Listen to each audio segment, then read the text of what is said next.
नमस्कार प्यारे बच्चों, कैसे हैं सब। बेटा आज हम कर रहे हैं अपनी 2A की वर्कशीट 57 जो आपके पाठ गुरुत्वाकर्षण से है। और बेटा आज हम पढ़ रहे हैं गुरुत्वीय बल के प्रभाव में गति के बारे में। दीदी पूछती है, ज्ञान क्या तुम बता सकते हो यदि मैं निर्वात में समान आकार की एक लोहे की और एक प्लास्टिक की गेंद को समान ऊंचाई से एक साथ नीचे गिराती हूँ तो कौन सी गेंद धरती पर पहले गिरेगी।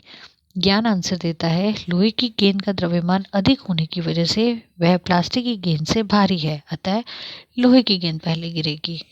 जबकि ऐसा नहीं होता बेटा। जैसा कि हम जानते हैं, पृथ्वी प्रत्येक वस्तु को गुरुत्वाकर्षण बल से अपनी ओर खींचती है, जिससे गुरुत्वीय त्वरण उत्पन्न होता है। ठीक है। और गुरुत्वीय त्वरण जो है वस्तु के द्रव्यमान पर निर्भर नहीं करता। बेटा ये बात ध्यान रखिएगा कि गुरुत्वीय त्वरण जो है वो वस्तु के द्रव्यमान पर निर्भर नहीं करता। इसीलिए निर्वात मतलब जहाँ पे कोई भी वायु नहीं है। निर्वात में दोनों गेंदे ही नहीं परंतु कोई भी वस्तु को अगर आप नीचे गिरेंगे तो वह एक समान दर से नीचे गिरेगी। ठीक है।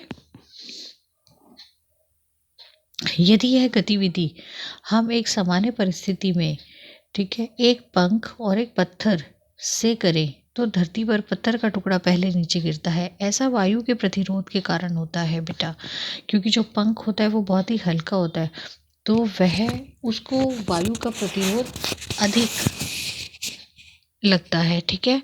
तो पंख पर लगने वाले वायु का प्रतिरोध पत्थर पर लगने वाले प्रतिरोध से अधिक होने के कारण पंख की गति क्या हो जाती है, धीमी हो जाती है। जबकि पत्थर पर इसका बहुत ही कम प्रभाव पड़ता है। इसलिए इसी गतिविधि को यदि हम निर्वात में करें तो वहाँ वायु ना होने की वजह से दोनों ही वस्तु मुक्त पतन से एक दर से गुरुत्वीय त्वरण के साथ नीचे आती है, क्योंकि उसमें बेटा निर्वात में तो वायु होती ही नहीं है। इसलिए गुरुत्वीय त्वरण के प्रभाव में दोनों वस्तुएं एक साथ नीचे आती हैं। ठीक है। धरती के निकट की दूरी को हम धरती की त्रिज्या के बराबर ले सकते हैं, क्योंकि धरती का आकार बहुत ही बड़ा होता है।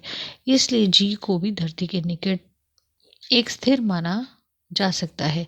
इसी कारण धरती पर गिरने वाली वस्तुएं जैसे पत्थर के लिए हम गति के समीकरण में त्वरण जो ए होता है बेटा उसकी जगह पे हम क्या ले लेते हैं, गुरुत्वीय त्वरण, दैट इज जी।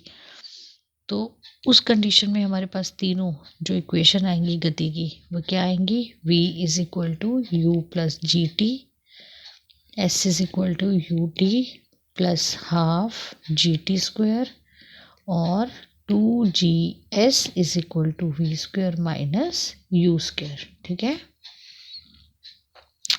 जब पत्थर को ऊपर से उछाला जाता है, ऊपर की तरफ उछाला जाता है, तो जी को माइनस जी लिया जाता है। क्यों? क्योंकि पत्थर की गति गुरुत्वाकर्षण बल के विपरीत है।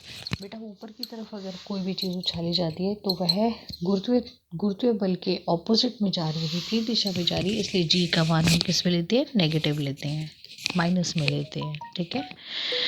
जब पत्थर नीचे गिरता है तो जी क्या हो जाएगा, पॉजिटिव, क्योंकि वह गुरुत्वीय बल की तरफ, गुरुत्वाकर्षण की तरफ ही आ रहा है, पृथ्वी की तरफ आ रहा है, क्योंकि अब पृथ्वी की गति गुरुत्वाकर्षण बल की दिशा में है।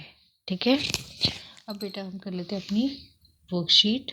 ठीक है। देखिए फर्स्ट क्वेश्चन, प्रैक्टिस एक्सरसाइज, अभ्यास के प्रश्न। कागज के टुकड़े और लोहे की मोटी कील को निर्वात में एक समान ऊंचाई से गिराने पर कौन से पहले धरती पर पहुंचेगा और कारण स्पष्ट कीजिए। बेटा गुरुत्वाकर्षण के कारण त्वरण जो है वस्तुओं के द्रव्यमान पर निर्भर नहीं करता। इसलिए जो निर्वात में दोनों ही एक दर से नीचे गिरेंगे, एक समान जमीन पर गिरेंगे। देखिए बेटा आप इसका आंसर इस तरीके से लिख सकते हैं कि जो गुरुत्वीय त्वरण है वह द्रव्यमान पर निर्भर नहीं करता। इसलिए निर्वात में दोनों गेंदों की जगह पे आप क्या लिख देंगे, दोनों कागज के टुकड़े और लोहे की मोटी कील एक समान दर से नीचे गिरेंगे। ठीक है। नेक्स्ट देखिए, यदि हम किसी बॉल को ऊपर उछालें तो गुरुत्वीय त्वरण जी को माइनस जी में क्यों लिया जाता है।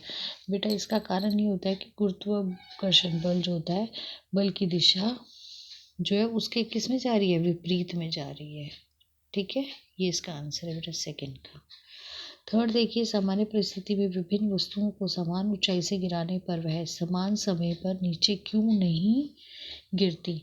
बेटा समान परिस्थितियों में वायु जो है वो क्या उत्पन्न करती है, प्रतिरोध उत्पन्न करती है। इसलिए वस्तुएं जो हैं वायु के द्वारा दी जाने वाली प्रतिरोधकता को भिन्न भिन्न महसूस करती हैं। जैसे कि ऊपर पत्थर जो था उसको इतना वायु का प्रतिरोध नहीं महसूस हो रहा था, जबकि पंख को हो रहा था। इसलिए जो उनकी गति है वह अलग अलग हो जाती है। बेटा पृथ्वी पर पहुंचने में अलग अलग टाइम लेती हैं।